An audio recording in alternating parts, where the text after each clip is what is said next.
Bismillah. If I say anything that brings you any benefit or good, then this is from Allah. And if I say anything that is wrong, then it is from my own mistakes and shortcomings.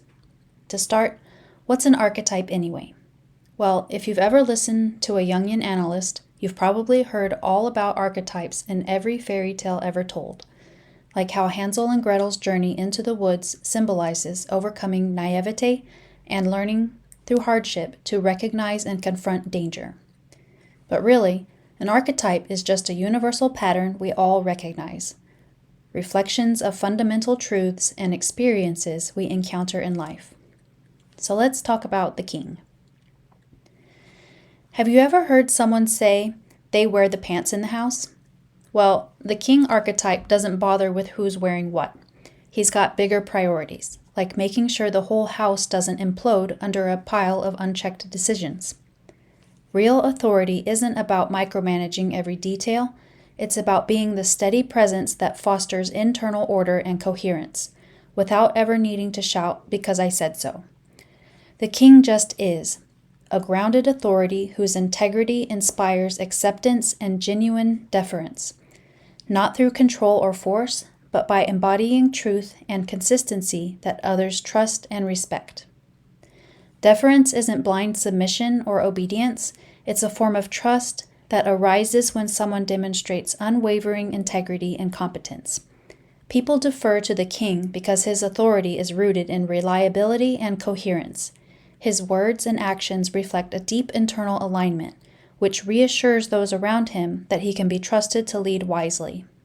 In contrast, leaders who rely on manipulation, emotional outbursts, or dominance often erode trust, prompting resistance rather than cooperation. Genuine authority requires no such tactics. It inspires others to willingly follow. Think of how we respect teachers or mentors who practice what they preach, never needing to assert their authority, but simply earning it through trust and expertise. The king archetype, represented by introverted thinking, or TI, isn't here to impress with grand speeches or dramatic gestures. Nope, this king's strength lies in sharp clarity and unshakable internal logic. Think of him like your favorite tech support guy who never panics, no matter how bad your Wi-Fi situation gets. He calmly works behind the scenes, ensuring stability and internal order. Picture this. Your inner world is a giant castle. It has turrets, which are those small towers at the corner of castles, secret passages, and all. The king is the architect, making sure the walls don't come tumbling down when life inevitably throws you into turmoil, like an emotional hurricane tearing through your mental castle. Without him, you'd be living in a house of cards. One gust of disorganized thoughts and it's game over. Unlike external leadership, which often operates through visible structure and external validation, the king works from the inside out. He doesn't need to prove his authority.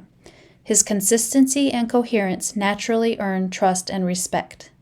The king is the voice in your head that asks, "Does this hold up to reason and reflect what I know to be true?" He anchors you in truth, guiding decisions that align with your deepest principles. However, this alignment can also work for better or worse. If those inner principles are outdated or based on flawed coping mechanisms, the king may unknowingly reinforce harmful patterns. When faced with cognitive dissonance, when new information challenges your established beliefs, an unrefined king may resist change, clinging to familiar structures that no longer serve you. Growth requires refining these principles, confronting uncomfortable truths, and allowing feedback to help reshape your internal framework. And when life inevitably throws you a curveball, because it will, the king helps you stay grounded. He's the presence that helps you pause, reflect, and reorganize your thoughts, ensuring you move forward with clarity and integrity. Whether you're balancing competing thoughts or making sense of new insights, the king archetype ensures your inner world remains stable and aligned. He safeguards the internal structure you've built over time, allowing you to act from a place of internal coherence rather than reacting to external pressures. Now let's explore the 6 key attributes that define this stabilizing pillar and refining force within.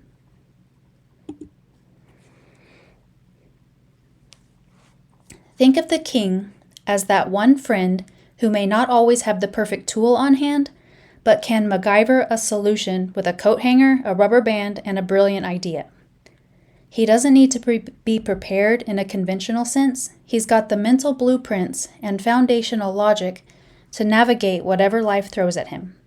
It's like he's been quietly stockpiling mental strategies for years, kind of like a doomsday prepper, only instead of canned beans and water filters, he's armed with logic and inner calm. In the mental world, his stash of refined truths and guiding principles is what really saves the day. Let's take a look at what makes this internal stabilizer tick. The king's key attributes. Number 1, integration. Integration is the process of incorporating new information, experiences, or insights as foundational building blocks within your mental architecture. Each block challenges and fortifies the structure by being introduced to the larger framework, allowing your inner world to grow in complexity. Without integration, these pieces remain fragmented, creating tension and disorder. At the same time, missing pieces leave gaps, potential insights and connections yet to be built or discovered.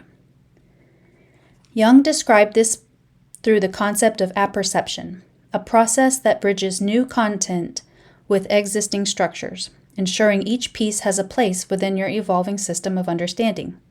Integration doesn't judge or refine the data yet. It provides the essential groundwork for the psyche to expand and support further refinement. Number 2 is consistency. Consistency in the king archetype involves holding all internal elements to a unified standard. This phase isn't about locking ideas in place. It's a process of continually testing how well new and existing data align within your core structure. When contradictions arise, they act as a warning signal, often experienced as cognitive dissonance. Sometimes these signals reveal deeper truths that challenge old beliefs, forcing you to reconsider long-held assumptions. At other times, they highlight faulty internal frameworks shaped by incomplete or misleading information. Jung noted that facts are collected as evidence for a theory, never for their own sake. Consistency functions in a similar way.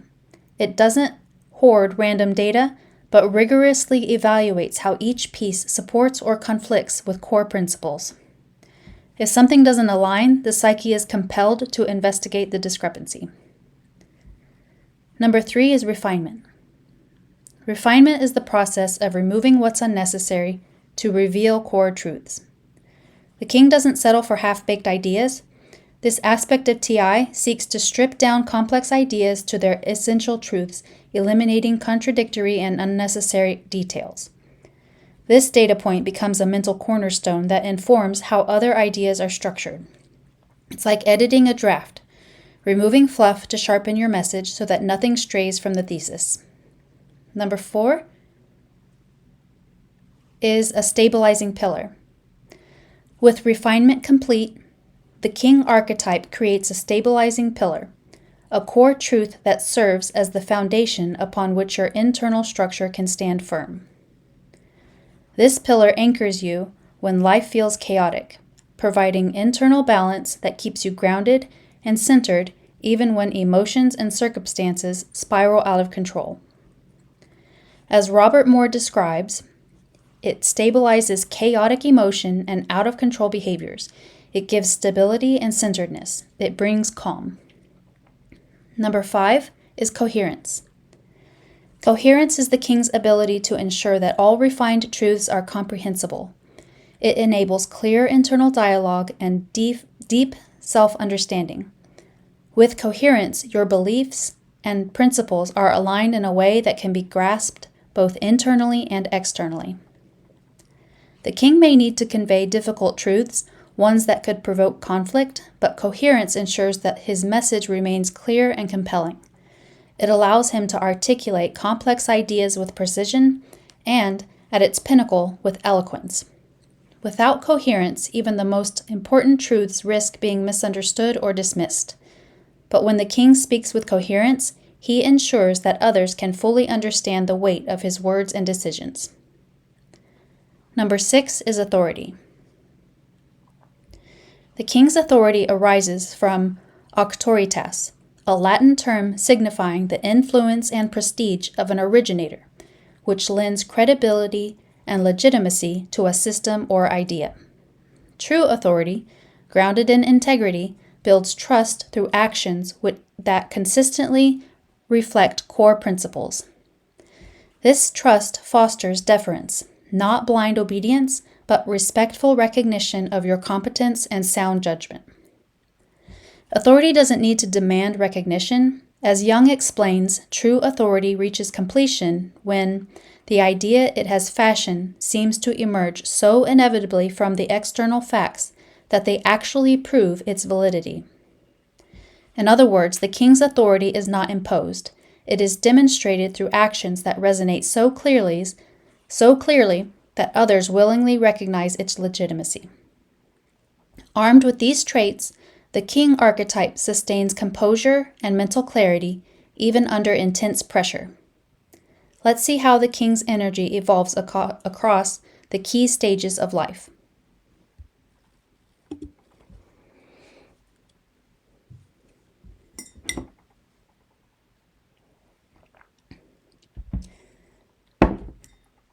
The 6 stages of a woman's life.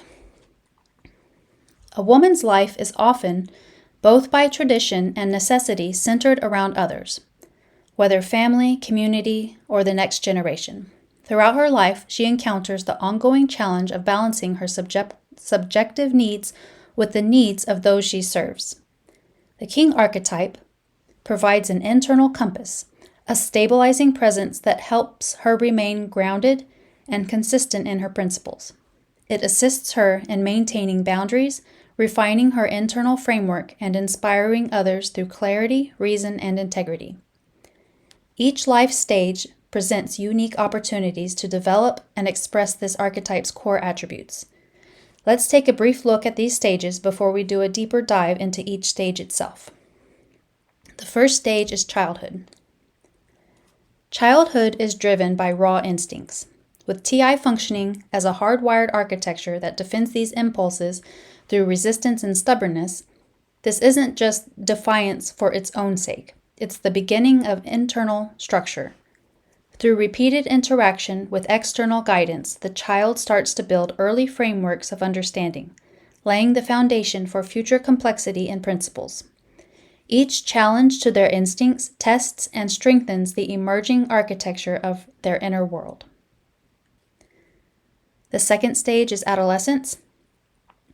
In adolescence, king energy emerges more prominently as the instinctual foundations from childhood evolve into conscious principles and internal reasoning.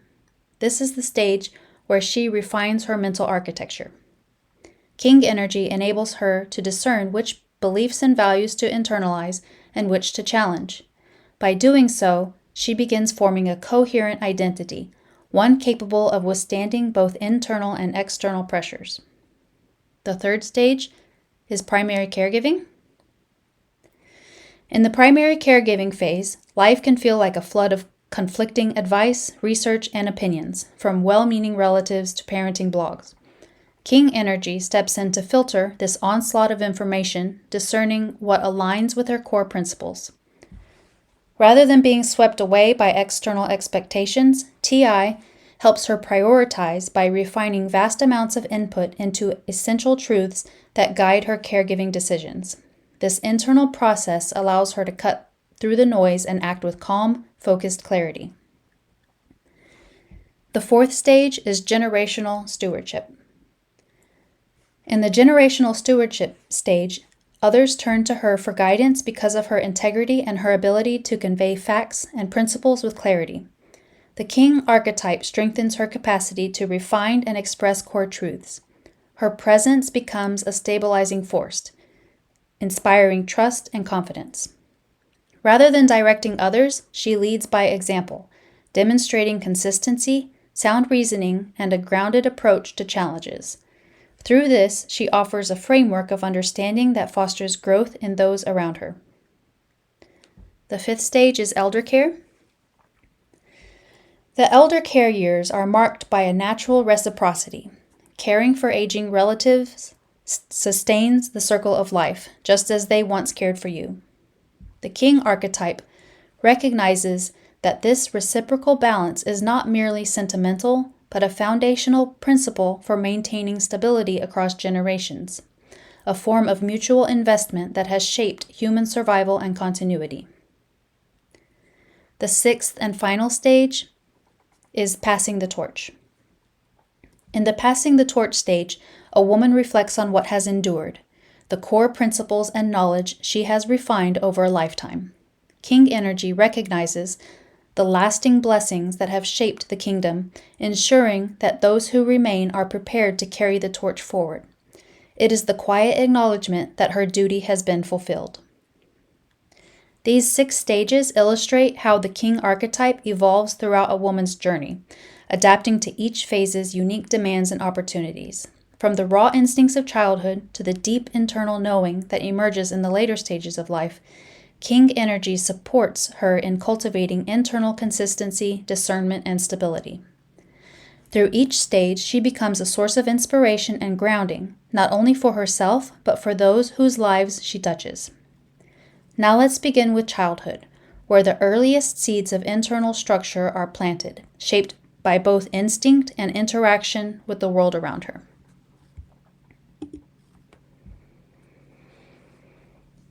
Childhood.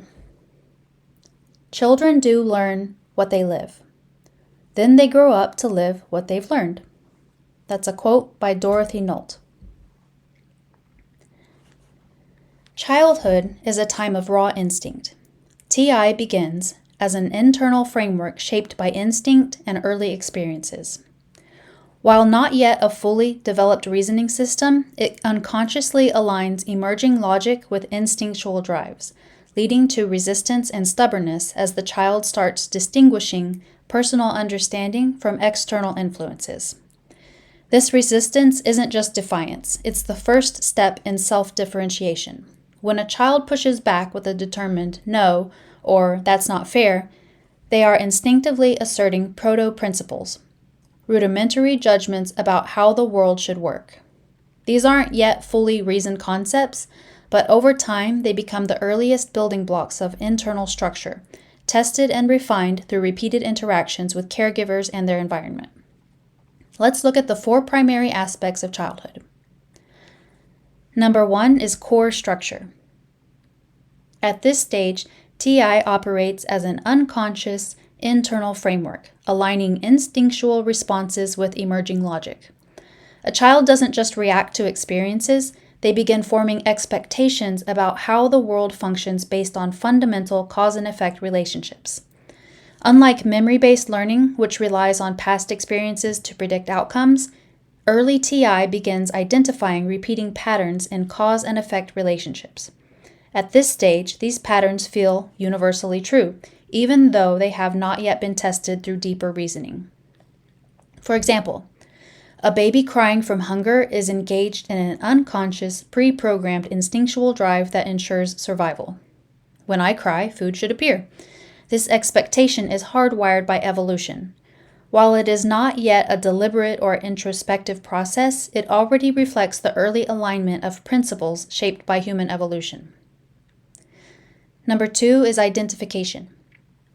Children begin their journey by identifying and categorizing experiences. Is this safe or dangerous, red or blue, fun or boring? They learn to distinguish between different inputs, laying the groundwork for future integration of concepts and values. At this stage, their world is defined by recognizing fundamental properties. For example, fire is hot becomes a foundational fact, one that later informs their understanding of safety and risk. Similarly, when a child fits a star-shaped block into a star-shaped hole, they begin recognizing alignment and congruence. This early cognitive recognition strengthens their ability to integrate information, forming the basis for more complex reasoning in later stages.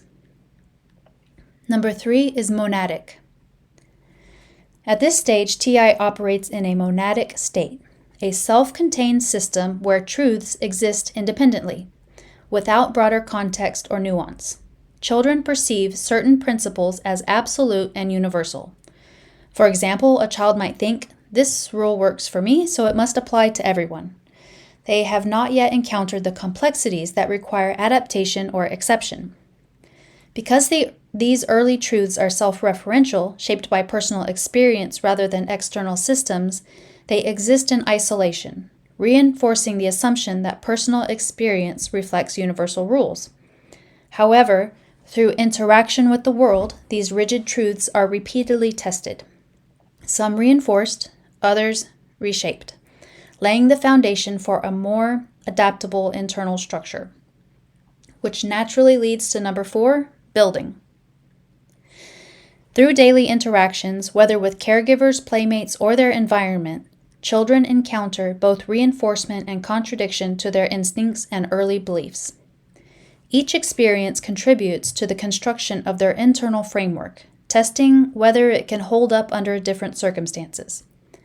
The king archetype, even in its earliest form, is engaged in this ongoing process of solidifying internal order and building a stable foundation. While not yet engaging in abstract debate, children do notice when something doesn't align with what they've come to expect.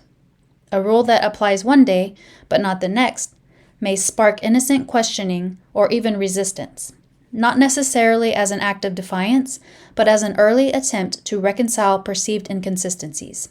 Some principles become stronger as they prove reliable, while others gradually modified when they fail to hold. Each of these moments adds another structural layer to the child's growing internal world, reinforcing the foundation upon which more sophisticated reasoning will be built in adolescence. Childhood is where the foundation of the king archetype is laid. Through instinct, resistance, and repeated interactions with the world, the child begins forming the earliest framework of internal structure. These initial principles, though simple and self-contained, set the stage for more complex reasoning as the child begins to refine and expand their internal framework. As they move into adolescence, this structure will be tested, expanded, and refined. Let's explore how king energy evolves in this next stage. Adolescence.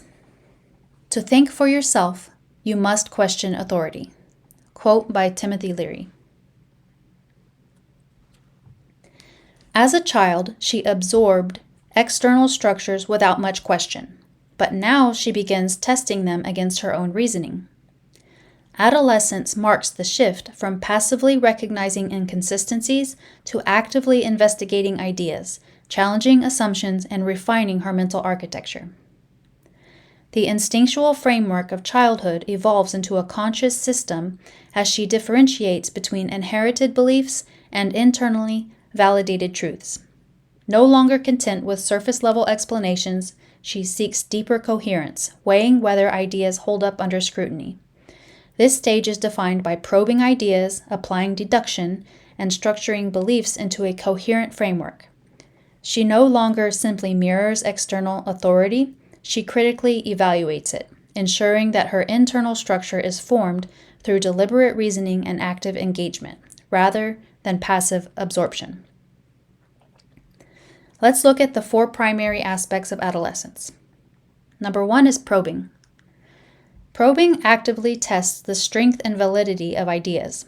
Unlike childhood, where structures were absorbed without much question, adolescence shifts towards stress testing those structures. Probing can take many forms, from debate and questioning to playing devil's advocate or making bold assertions just to gauge reactions. While some of this is organic curiosity, it can also be a response to rigid authority or an environment where questioning is discouraged. The adolescent pushes boundaries not just to rebel, but to determine whether external structures hold up under scrutiny. At this stage, logic is still forming, so probing may seem contrarian or relentless, especially in environments where authority figures expect obedience. However, the deeper function of this process is to refine distinctions between truth and assumption, strengthening her ability to analyze and evaluate ideas independently. Number 2 is inference. Inference, or connecting pieces of information to form broader conclusions, allows her to evaluate premises, weigh evidence, and refine her reasoning. She might notice contradictions between what authority figures say and what actually happens, prompting her to adjust her understanding. For example, if she has been taught that adults are inherently rational and fair, but then observes hypocrisy, she must reconcile this contradiction by reassessing whether fairness is an absolute rule or a situational principle. This process strengthens her ability to distinguish what is necessary from what is assumed, allowing her to discard weak reasoning and reinforced conclusions that stand up to scrutiny. However, inference not only sharpens logical reasoning, but also expands complexity, forcing her to hold multiple perspectives in tension. As she evaluates different perspectives, she begins to see that many truths are not as simple as they once seemed. Number 3 is coherence. Coherence is her ability to understand her own thought process, making her reasoning more accessible to herself. By resolving contradictions, refining ambiguous ideas, and integrating competing perspectives, she creates a system she can navigate with clarity. The more she internalizes this structure, the more clearly she can express it externally, not because she memorized the right words, but because she fully understands what she is saying. Coherence doesn't mean she has all the answers, it means she can hold different ideas in tension, knowing where her understanding is strong and where further refinement is needed. This cultivated internal order becomes the foundation for external articulation, allowing her to communicate with precision and eloquence. Number 4 is grounding. As her internal structure solidifies, she develops a secure base, an anchor that allows her to engage with the world without losing herself in it. No longer reliant on external validation, she can weigh new information against her internal framework, adjusting only when necessary. This grounding provides stability, not rigidity. When faced with uncertainty or competing perspectives, she doesn't need to grasp for external certainty. She returns to her own reasoning, confident in her ability to assess and refine her understanding. With this secure base, she can articulate her thoughts with clarity, standing firm in what she knows while remaining open to growth. Through her experiences in adolescence, the King archetype takes on greater depth, allowing her to question, refine, and integrate knowledge into a structured internal framework. This foundation provides clarity, coherence, and a secure base for decision-making. No longer simply absorbing external authority, she now understands and articulates her reasoning with precision. As other archetypes begin to emerge, this structured way of thinking serves as a stabilizing force, helping her navigate increasingly complex forms of reasoning. In the primary caregiving years, this internal structure will be tested, not just in the realm of logic, but in balancing responsibility with the emotional demands of caregiving.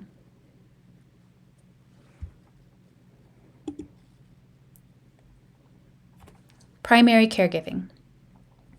When coaches or parents make consistency their foundation, everyone around them becomes more comfortable and everyone around them has a greater opportunity to grow. Quote by John Wooden. The primary caregiving years challenge the King archetype in a new way. Unlike adolescence, where questioning was central, caregiving requires decisiveness, a stable internal framework that can withstand external pressure. With an overwhelming influx of advice from relatives, professionals, and parenting resources, often contradictory, TI must configure a system to filter what aligns with her reasoning. Through research, she refines her caregiving approach based on logic rather than social expectation. While caregiving requires flexibility, consistency ensures stability in her guiding principles, preventing her from being swayed by every new trend.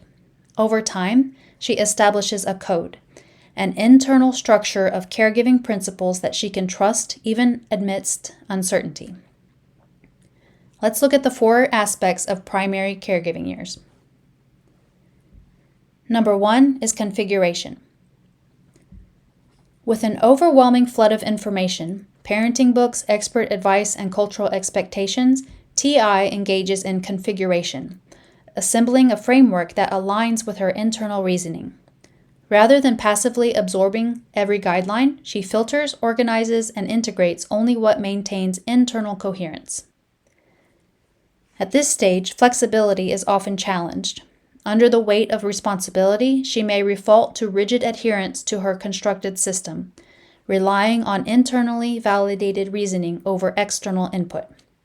However, experience teaches her where adaptation is necessary, allowing her to refine her framework while preserving its structural integrity as her understanding grows. Number 2 is research. The sheer volume of information available in the caregiving stage can be overwhelming. From medical advice to parenting philosophies, every decision seems to come with conflicting sources, each claiming authority.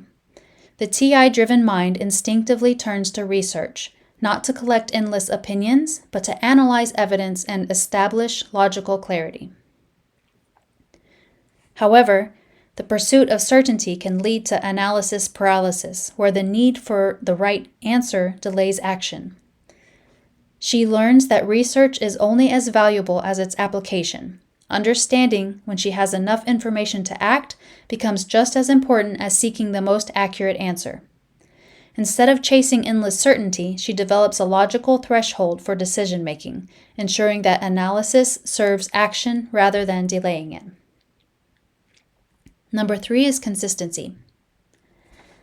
For those who rely on her, consistency isn't just a virtue, it's a source of security. Children in particular thrive on predictability. They need to trust that their caregiver's guidance is steady and rational, not dictated by external pressures or fleeting emotions. TI provides this stability by ensuring that her decisions are anchored in internal coherence rather than reactive impulse. Because her reasoning holds together across different situations, those in her care experience a structured, principled environment rather than one ruled by momentary moods or contradictions. Over time, they internalize this order, learning that rules and expectations are not arbitrary but rooted in thought-out principles. Even when she adapts to new challenges, her framework remains logically sound, allowing for flexibility without unpredictability. Number 4 is code. Amid the shifting responsibilities of caregiving, she develops a personal code, a set of internally validated principles that anchor her decisions. Unlike external rules, which may change based on cultural trends or outside pressure, her code is self-referential, built on what she has determined to be sound and reliable through reasoning and experience. This code provides clarity in ambiguity. When faced with conflicting advice, emotional pressures, or unforeseen challenges, she doesn't need to start from scratch each time. Instead, she references the structure she has already built, ensuring that her actions remain internally consistent. Over time, this internal framework becomes a mental compass, guiding her through the unpredictable realities of caregiving with a steady sense of direction.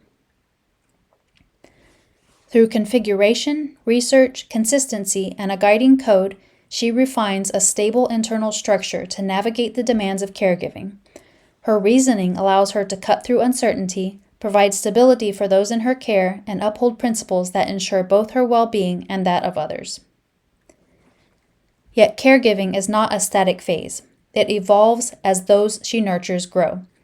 As responsibilities shift and new dynamics emerge in the next stage, the king archetype must adapt, moving from direct caregiving to broader generational stewardship, where she becomes a stabilizing force not just for her immediate family, but for the next generation's long-term development.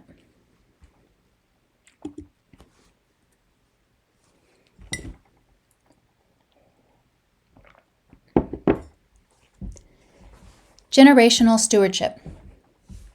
The greatest leader is not the one who rules, but the one who inspires others to rule themselves. Author unknown. The generational stewardship phase marks a shift from direct caregiving to a broader role of guiding and inspiring others. No longer just focused on meeting immediate needs, she becomes a stabilizing force that helps others find clarity, stability, and growth. The king archetype's presence in this stage is defined by setting a precedent, integrity, accountability, and authority, creating a beacon of light which motivates and empowers others to grow and thrive. Let's dive into each of these aspects in more detail, starting with how a solid foundation sets the tone for generational stewardship. Number 1 is precedent. During this stage, the king archetype shifts from structuring her own life to providing a reference point for others. She is no longer just refining principles for herself. Her life now serves as a precedent, demonstrating whether her internal system holds up under real-world pressures. Others don't follow her because she enforces authority. They look to her because they see her structure in action and recognize its validity. Her integrity, consistency, and ability to navigate challenges create a stable framework that others can observe and learn from. Whether in her family, community, or professional life, her presence serves as a reference point, allowing others to feel secure enough to explore their own growth. She doesn't demand adherence. Her example is the foundation upon which others gauge their own principles, refining them through reflection and experience. Number 2 is integrity. At this stage, integrity is about achieving wholeness. The king archetype enables her to integrate the unexamined parts of herself, balancing the aspects of her psyche that may have remained unconscious in earlier stages. A woman in this stage reconciles with the neglected or repressed aspects of her own nature.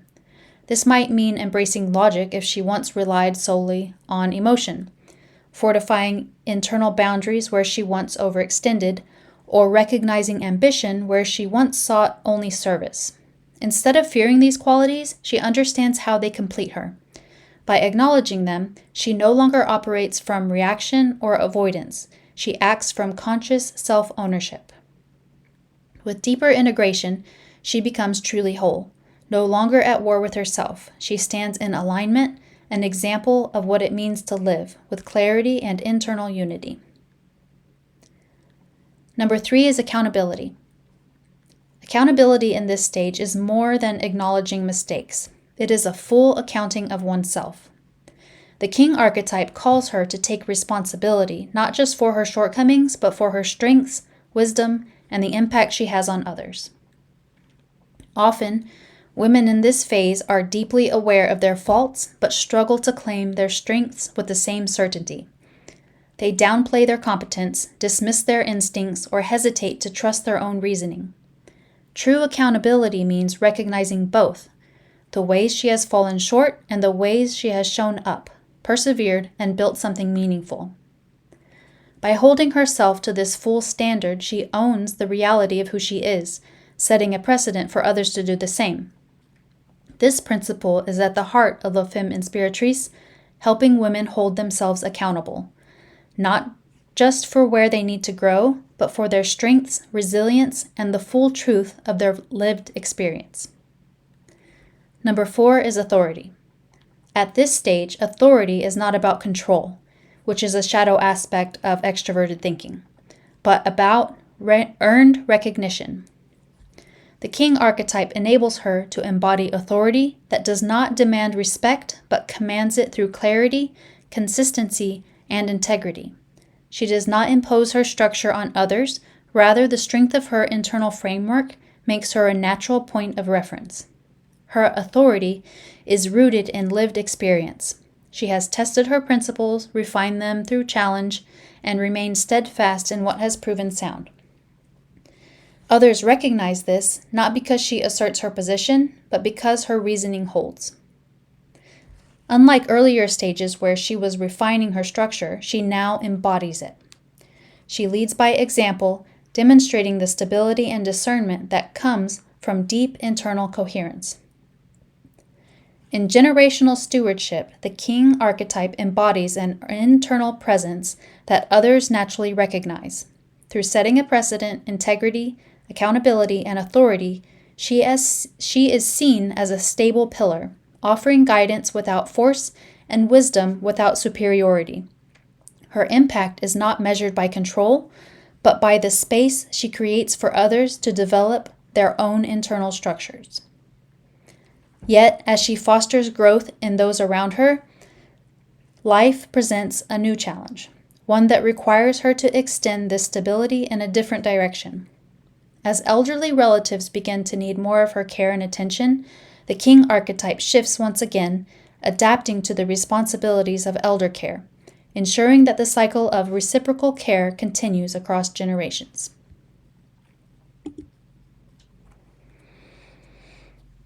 Elder care. In the beginning, we inherit a code that ensures survival. In the end, we recognize that we are the code. What once seemed transactional reveals itself as the structure upon which life sustains itself. La Femme Inspiratrice. The king archetype now shifts to confronting the realities of decline. This stage is not about building new structures, but maintaining clarity amidst disintegration, both in the aging process itself and in the shifting family dynamics that accompany it. At this stage, the king archetype must reconcile past differences, recognize the nature of reciprocity in care, and uphold a stable internal framework when external stability begins to wane. Predictability becomes a mental anchor, ensuring she remains steady as those in her care grow more dependent. At the same time, she engages in contingency thinking, preparing for inevitable changes without becoming overwhelmed by uncertainty. Unlike earlier stages where action was often directed toward growth and expansion, this phase demands acceptance of impermanence, of misalignment, and of the fact that not every situation can be fully resolved. The king archetype seeks to uphold clarity and integrity, ensuring that even in decline, the core of what matters remains intact. Let's explore each of these aspects in more depth. Number 1, reconciliation. At this stage, reconciliation is not about resolving every past conflict, it's about accepting reality as it stands and preparing for what logically follows. The king archetype recognizes that aging relatives need support, and any lingering tensions must be weighed against the larger picture, ensuring care, stability, and dignity in the face of decline. Reconciliation does not mean forced closeness or rewriting history. It is an act of internal clarity, acknowledging what remains unfinished while making peace with what cannot be changed. This stage may also require reconciling practical matters, assets, responsibilities, and shifting family dynamics. Just as she has learned to integrate different parts of herself, she now integrates these external realities into a stable, reasoned approach. Rather than becoming overwhelmed by what is imperfect or unresolved, she holds steady, ensuring that decisions are made with clarity rather than emotion. Number 2 is reciprocity. Reciprocity emerges as a reflection of long-term exchanges rather than immediate transactions.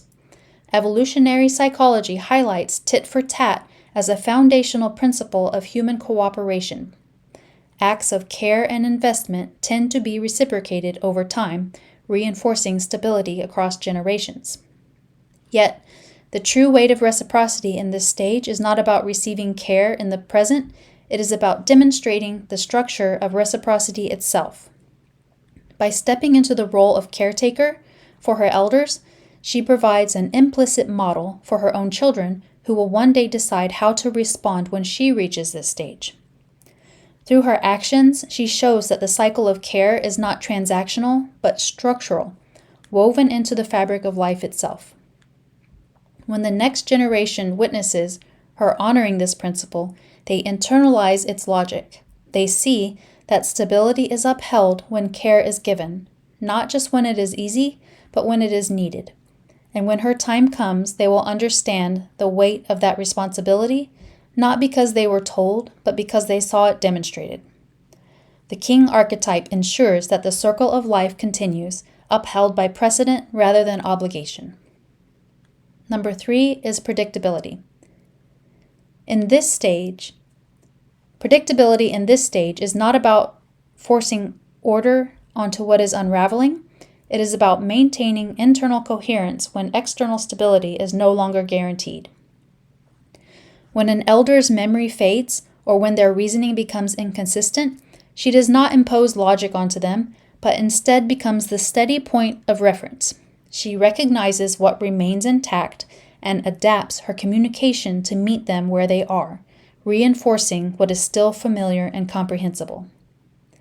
This consistency does not just serve the elderly, it also stabilizes those around her. As family dynamics shift, emotions run high, and practical concerns become overwhelming. Others look to her as the one constant. Because she does not waver in her reasoning, others can rely on her as a grounding force. The king archetype, once concerned with structuring principles for growth, now ensures stability in the face of inevitable decline. Number 4 is contingency. Contingency thinking prepares for foreseeable shifts, ensuring stability when circumstances change. For example, if my parents' condition worsens, then what needs to be in place? If they can no longer make decisions, then what will best uphold their dignity? Contingency provides reassurance. By maintaining clarity amid uncertainty, she offers her elders a sense of security, ensuring they are not left vulnerable to instability. Without this stability, uncertainty can breed fear, confusion, and an accelerated loss of agency in their final years.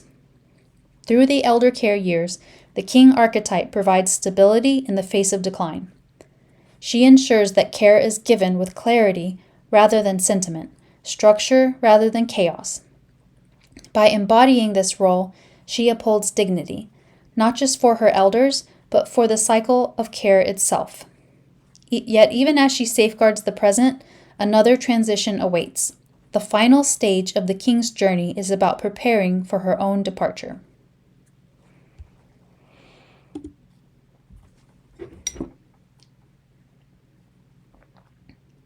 Passing the torch.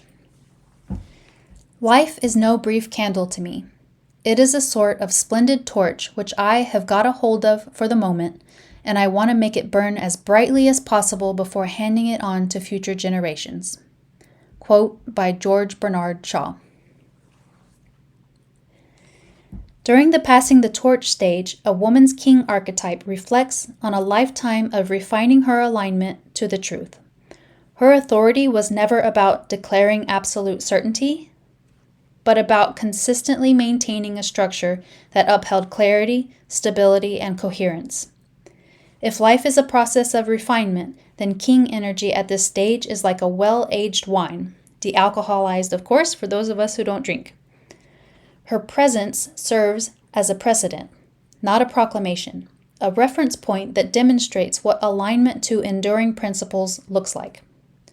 Her focus now shifts to evaluating what has been built, finding closure where needed, recognizing the echoes of her presence, and ultimately reaching fulfillment in the role she played.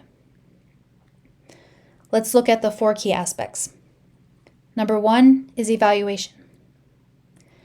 The king archetype shifts from maintaining structure to evaluating what was authorized. Her focus is not on measuring external achievements, but on assessing whether the internal framework she upheld remains stable and coherent. She reviews the choices she made, the principles she adhered to, and the personal impact of her reasoning. Did her internal framework provide the clarity and stability she intended? This is not about regret or nostalgia. It is a final refinement of her understanding. It is an act of internal reckoning, not to change what was, but to see it clearly for what it was. Through this process, she distills what remains unshaken, separating fleeting concerns from the enduring truths that remain standing. Number 2 is closure. Closure in this stage is not about seeking resolution from others, but about aligning internally with what has already been resolved, or what never will be. The king archetype does not demand that every loose end be tied. Rather, she recognizes that some conclusions are reached through understanding, not through action. She lets go of unfinished battles, unanswerable questions, and unresolved tensions, not by forcing resolution, but by accepting what logically cannot be changed. This is not passive resignation, it is the final refinement of her internal framework, ensuring that she departs from life as clearly as she lived it. Closure does not mean erasing the past, it means seeing it without distortion. In this, she preserves the integrity of what was, neither diminishing its weight nor clinging to what no longer serves her. Number 3 is echo. At this stage, her presence is no longer shaping new conclusions. It is self-evident. Like a mathematical proof that continues to hold true long after its creator is gone, the internal logic of her life carries forward. What she refined, clarified, and upheld remains embedded in the systems, minds, and reasoning of those who witnessed it. Her framework does not require enforcement. It simply exists as a reference, a precedent that others may draw upon. If her reasoning was sound, it will persist. If it contained contradictions, they will erode over time. Either way, the king archetype is no longer the role of architect, but observer, watching as her principles reverberate through the structures she influenced. Like an echo, her reasoning, structure, and principles persist in those she has guided, but even the clearest echoes fade. Over time, reinterpretation, forgetfulness, and shifting priorities soften her presence, as each generation inevitably reshapes what remains to fit their own needs. Number 4 is for fulfillment. At this stage, the king archetype reaches a quiet but profound resolution. Unlike earlier phases where stability was actively upheld, fulfillment is about recognizing that the work is done. What has been structured, refined, and passed on is now beyond her hands. There is nothing left to prove, only to acknowledge. Fulfillment does not come from external validation, but from an internal knowing, the certainty that she lived in alignment with her principles. Whether her influence is remembered or fades over time is secondary. What matters is that she upheld what was true to her, and in doing so contributed to something beyond herself. Just as a pillar does not ask if it was noticed, only whether it upheld its weight, an echo does not seek to be heard forever. The king archetype accepts that all structures eventually stand or fall on their own merit. Fulfillment is not about permanence. It is about the clarity of knowing that her reasoning held, her structure remained sound, and her principles were upheld with consistency. She answered the call, and she fulfilled her duty. That in itself is enough. Through evaluation, closure, echo, and fulfillment, the king archetype reaches its final stage, not in disappearance, but in quiet continuity. What was built remains, what was upheld endures in some form, and what fades does so in accordance with time. Yet even as this stage completes, no king archetype stands without its challenges. From the beginning, its greatest tests have shaped its refinement. Now let's examine the developmental challenges that arise along the way.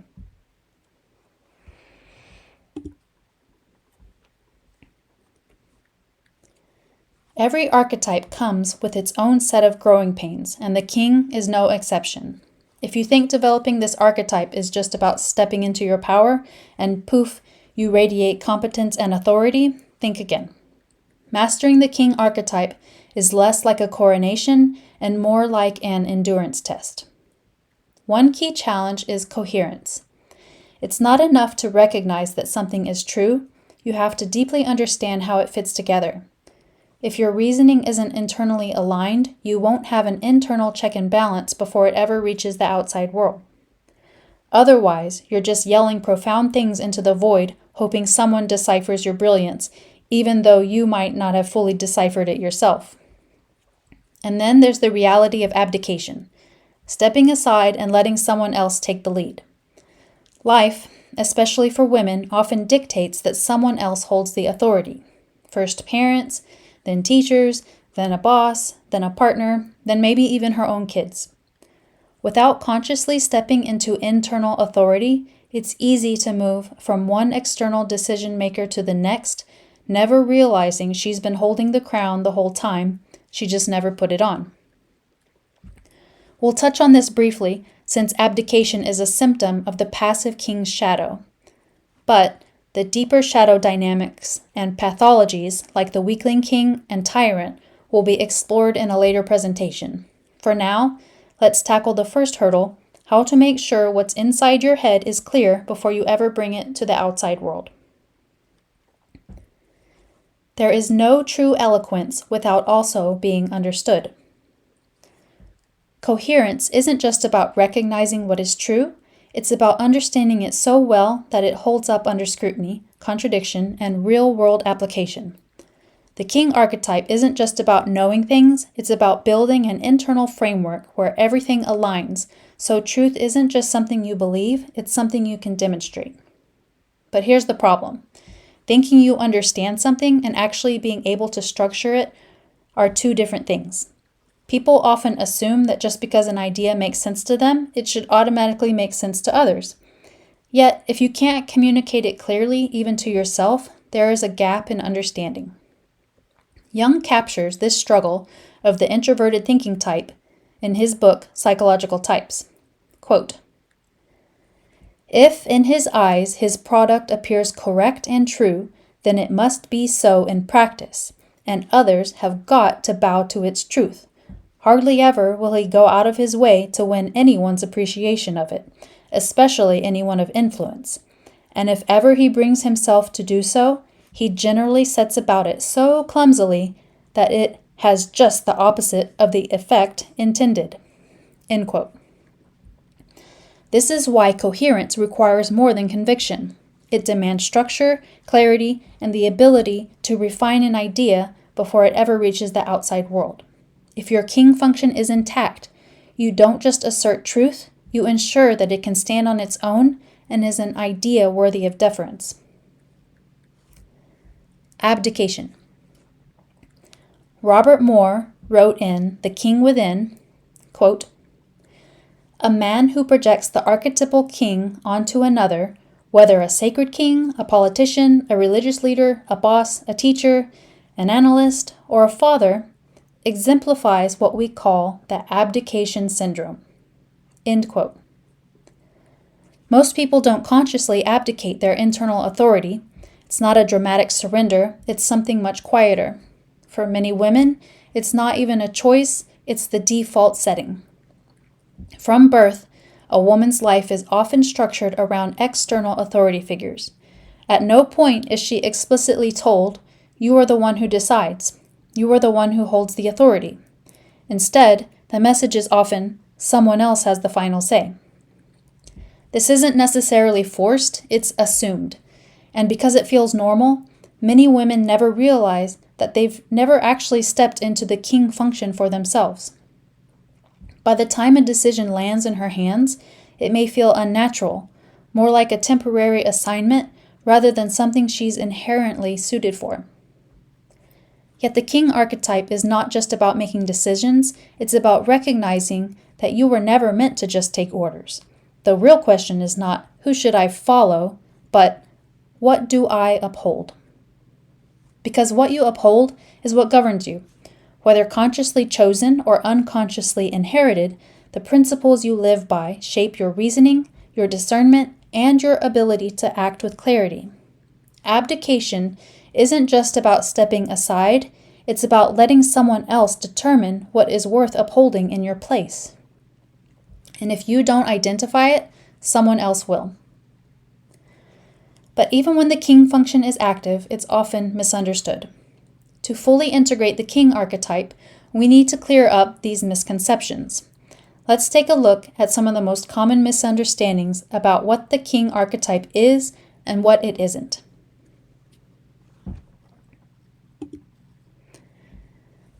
Misconception number 1. Control does not equal authority. Authority is incompatible with coercion. Where force is used, authority itself has failed. Quote by Hannah Arendt. Many mistake control for authority, but they are not the same. Authority is upheld by clarity and legitimacy. Control is imposed through force, coercion, and usurping another person's will. True authority is recognized and deferred to, not enforced. Many people assume that power comes from force. If someone enforces obedience, they're often seen as strong, as if the ability to control others automatically grants authority. This belief has deep roots in history. Countless rulers have justified domination as a necessary means of maintaining order. It sounds logical, but it's a fallacy, that without absolute control, everything will fall apart. And fear plays into this.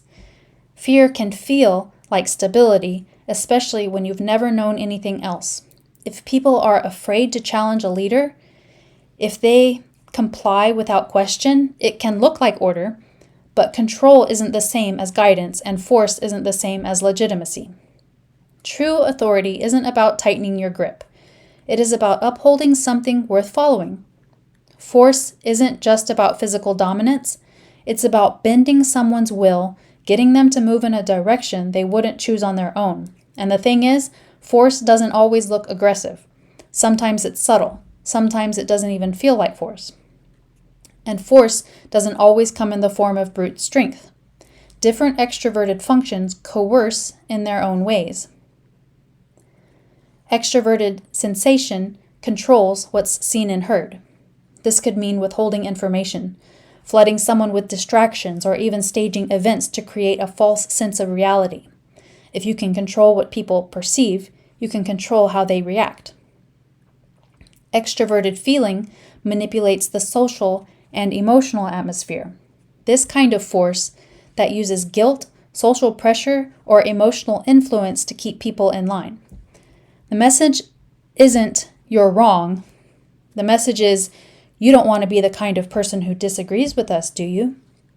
It makes dissent feel socially unacceptable rather than logically invalid. Extroverted thinking controls the systems, the structure, and the flow of information.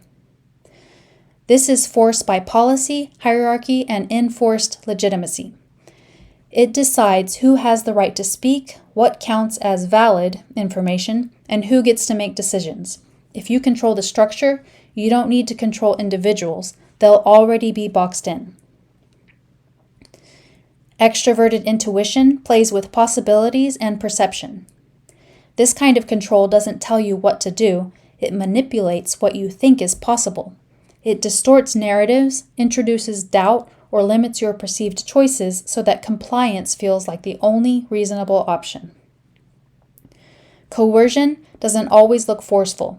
Sometimes it's not a shove, it's a slow erosion of agency. Not a demand, but a carefully crafted perception of what makes resistance feel impossible. The tyrant king isn't just someone who wants order, it's someone who demands absolute control. Not because they're strong, but because they're afraid to lose it. Instead of guiding with clarity, the tyrant rules through domination and suppression. They don't inspire loyalty, they demand obedience. And the more they demand it, the less they actually have. But here's the problem. Coercion and force are weak substitutes for real authority. They don't create stability, only the illusion of it. And they don't command respect, only fear. The moment that fear fades, so does their power. Here's the truth about control. It's exhausting. It has to be enforced constantly because it doesn't hold up on its own. People might comply under pressure, fear, or manipulation, but they won't trust, respect, or willingly uphold a system that only benefits the one in charge. And when fear is the only thing keeping order, that order is always on borrowed time. The more a ruler tightens their grip, the more fragile they become, because power built on force is always unstable. Eventually, it collapses under its own weight. True authority asks a different question. A real king doesn't sit around asking, "How do I keep people under control?" That's the question of someone who's already lost. Instead, they ask, "What is worth upholding?" Because real authority doesn't grasp for power. Like a pillar, it stands in truth, and truth doesn't demand authority. It holds its own. Let's take a look at the next misconception.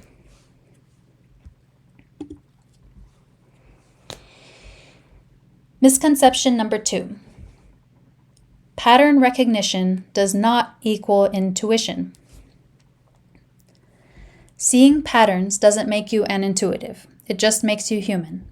Every cognitive function recognizes patterns, just in different ways. The real question isn't if you see patterns, but how you process them. The misconception that pattern recognition equals intuition is one of the most persistent in mainstream typology circles. People hear it over and over.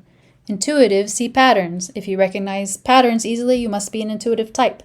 Intuition is just unconscious pattern recognition.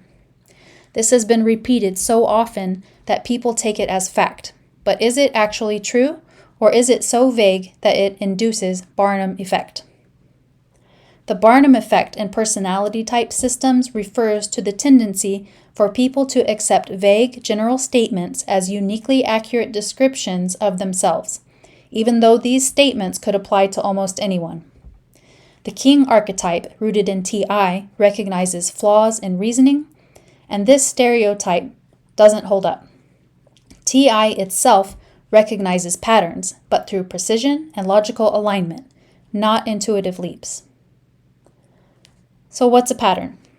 A pattern is simply a repeated or recognizable structure, relationship, or arrangement. Pattern recognition is not exclusive to intuition. It's a general cognitive process that all functions engage in differently. The real question isn't who sees patterns, it's how each function recognizes them. Let's use the example of a bad faith argument. Imagine you're in a debate, and the other person says, "So you're saying that anyone who disagrees with you is an idiot?" The statement itself follows a recognizable pattern of logical fallacies and rhetorical manipulation. Each part of this statement is a tactic commonly used in bad faith arguments. Your saying is a straw man. It's putting words in your mouth. It misrepresents your argument so they can attack a version you didn't actually say. Anyone who disagrees with you is a false generalization or absolutism.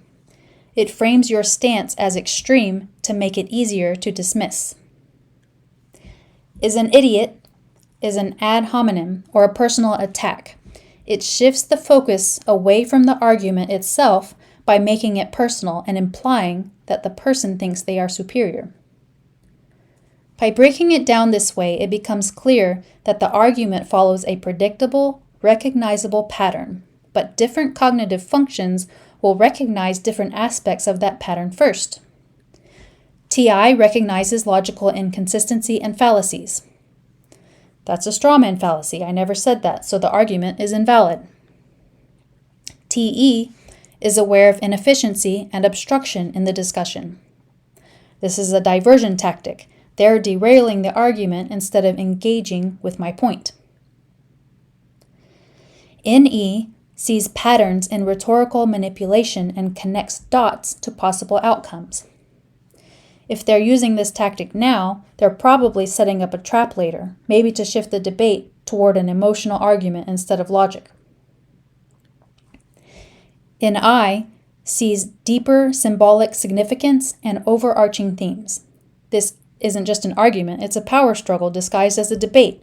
The real issue isn't logic, it's about dominance. SE picks up on nonverbal cues, tone, and real-time shifts in energy. They just smirked and changed their posture. They're being manipulative. SI compares to past experiences and stored knowledge of debates. This reminds me of other debates where people deflected instead of answering directly. FE recognizes manipulative emotional tactics and social pressure.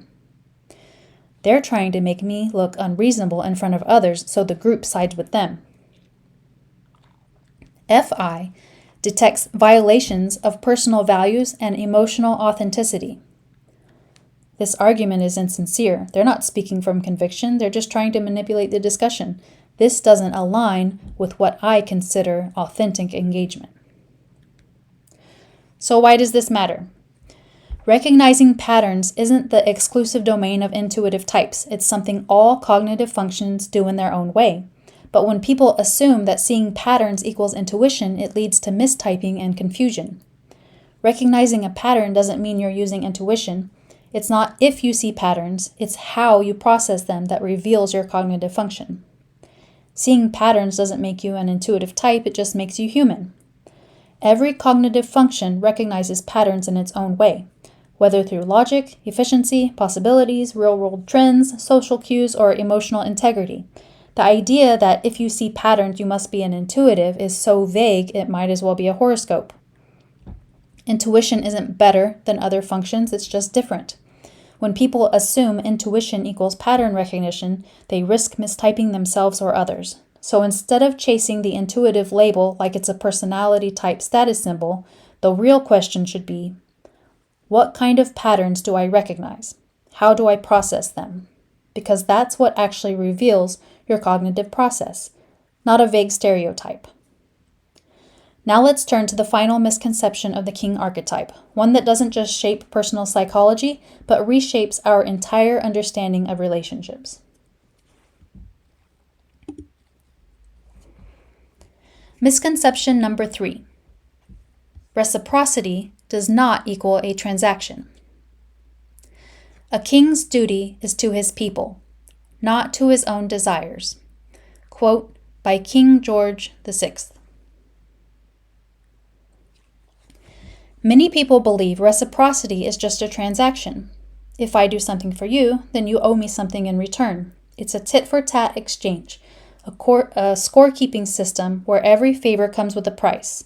But reciprocity is not about cold calculations. It's about maintaining cooperative stability over time.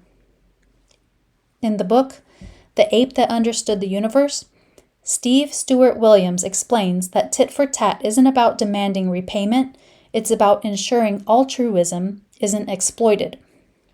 Studies show that tit-for-tat strategies outperform both the pure cooperation of doormats, which can be exploited, and the pure selfishness of cheats, which leads to long-term losses. Here's a quote from the book. Tit-for-tat prevailed because it was nice, but not too nice, because it defended itself against cheats, and because it was always willing to forgive a reformed cheater. End quote. This principle isn't about trading favors. It's about reinforcing trust. If reciprocity didn't exist, altruism would collapse under exploitation. The goal isn't to demand payback, but to maintain a structure where cooperation remains viable. This is why some people mistake reciprocity for a transactional exchange. They assume that if care is given with the expectation that it will one day be returned, then it must be selfish. Nothing more than a veiled demand for future repayment. A transaction is a one-time exchange. Both parties know what they are getting, the exchange is explicit, finite, and it has no further implications. But reciprocity isn't about enforcing obligations. It's about sustaining trust and stability. It ensures that care continues across time, not as a transaction, but as a principle that holds relationships together and extends across generations. So why do some people reject reciprocity? Not everyone sees reciprocity as a natural part of life. Some people feel guilt, shame, or even resentment when they sense an expectation of reciprocation. Why? Because expectation makes people uncomfortable. Some feel guilty for taking more than they can give. They'll worry they'll never be able to pay back what was given to them, so they withdraw. Instead of facing the expectation, they reject the structure of reciprocity itself, convincing themselves that true relationships should require nothing. Some resist reciprocity because they don't want relationships to feel like a contract.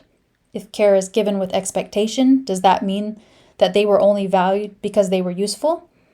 Does every favor come with an unspoken demand to return it? They fear that once reciprocity is introduced, love becomes conditional, something that must be earned rather than freely given. Some reject reciprocity out of pride or defensiveness. If they accept care from others, does that make them weak? Does it mean they owe something they don't want to give? Rather than accept interdependence, they frame independence as a virtue, never needing, never owing. But here's the truth. Reciprocity isn't about obligation. It's about balance. It doesn't mean love has to be earned. It doesn't mean you have to match every act of kindness. It doesn't mean relationships are reduced to an exchange. It simply means that care is sustained. If reciprocity didn't exist, it wouldn't be freeing, it would be exhausting. Someone would always be giving without replenishment. Someone would always be holding more than they can carry. Reciprocity isn't about keeping score. It's about keeping the structure intact so that no one is left carrying everything alone. This is why structured reciprocity aligns with the king archetype's concern for long-term stability. The embodied king doesn't rule for immediate gain. It upholds order so that the structure remains sound beyond one lifetime. The king doesn't give care to just receive it back. It does it because it ensures the continuation of what must endure. King energy understands that reciprocity is not a demand. It's not about getting something back, and it isn't about individual benefit. It's an encoded principle. It is self-referential. It acts in alignment with the internal logic of what is evolutionarily hardwired to be structurally sound by activating the brain's reward system, releasing dopamine, which reinforces cooperative, pro-social behavior. This means reciprocity is not just a social contract. It has an internal, self-sustaining mechanism built into human psychology. By maintaining this structure, it isn't just following a rule. It's demonstrating a living principle, ensuring that reciprocity remains embedded in the foundation of future generations. It is not dependent on external validation. It does not give love for love to be returned. But because it upholds duty, the responsibility to sustain the system beyond itself. Reciprocity was never a transaction. It is the eternal backbone of continuity, the structure that holds the world together.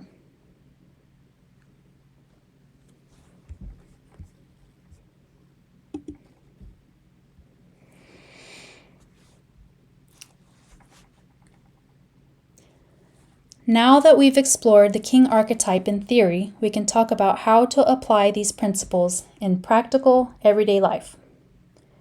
These 6 techniques will help you embody king energy, reinforcing your ability to navigate challenges with clarity, precision, and internal consistency.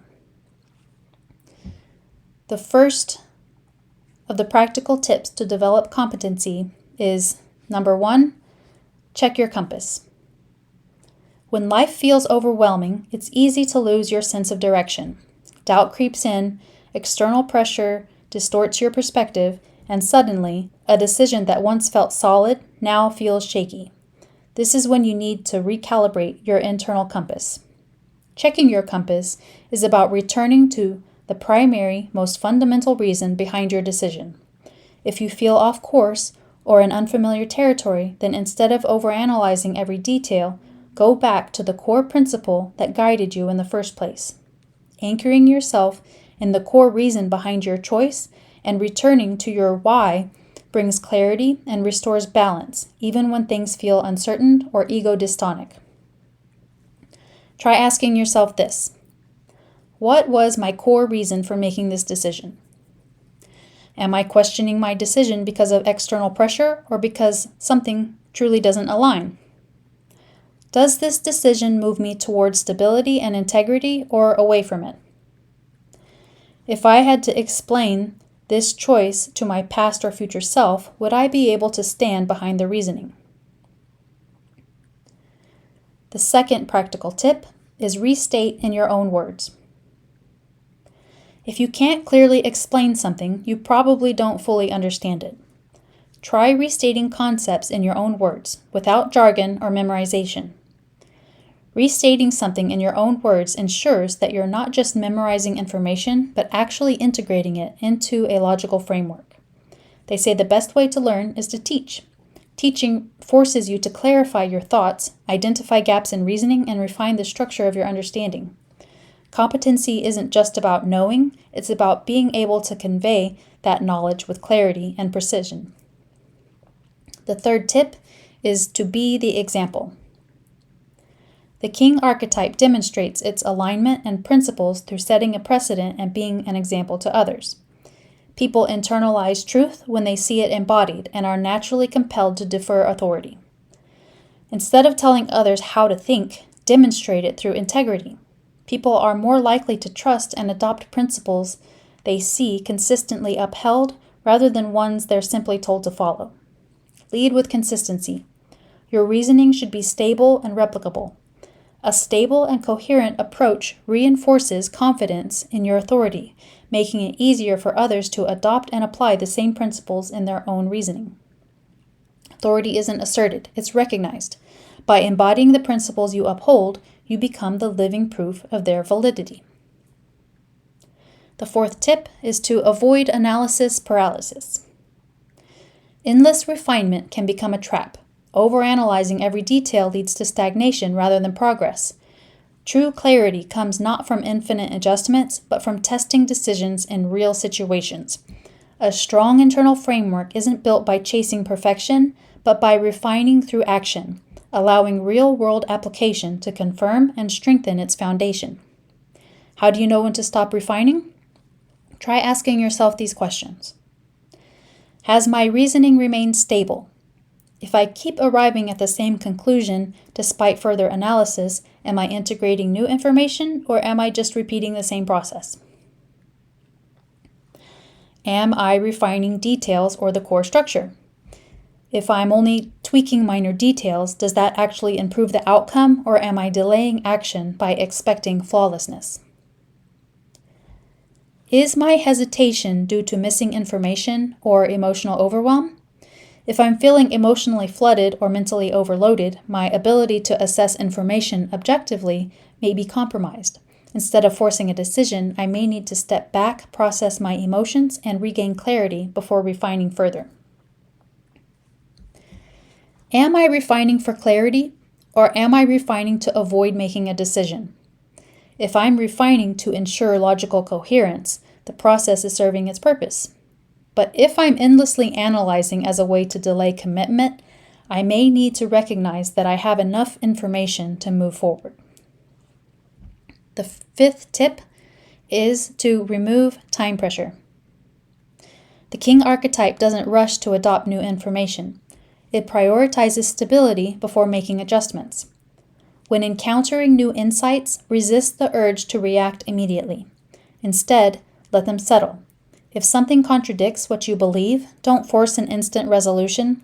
Give yourself time to evaluate, refine, or discard faulty conclusions without pressure. You can also set boundaries around decision-making. Pause before responding and state that you need more time.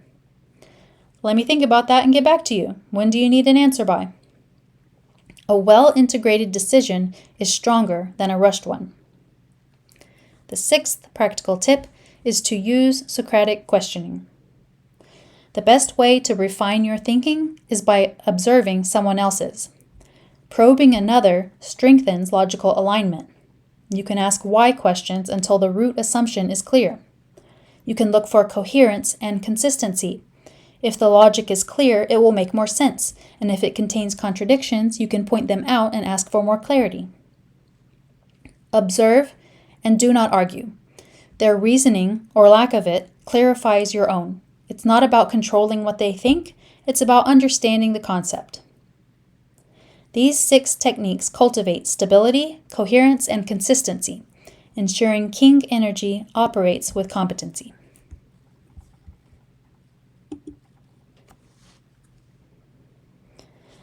I would like to thank you for listening to this presentation on the king archetype. I hope that you were able to identify the king archetype within you more easily, and that you now have some ideas for how you can improve your competency in this introverted thinking mode of consciousness. I will leave you with this one last quote. The king archetype exists in both men and women, anchoring all other archetypal energies into alignment. Seated upon the throne of a sacred God-given mandate, it upholds an inner law, a covenant of integrity, duty, and stability. Through the king, one serves their domain, not as a ruler of subjects, but as a steward of what must endure. Without the king, there is no unity, only scattered fragments of potential, waiting to be woven into something whole. Does anybody have any questions?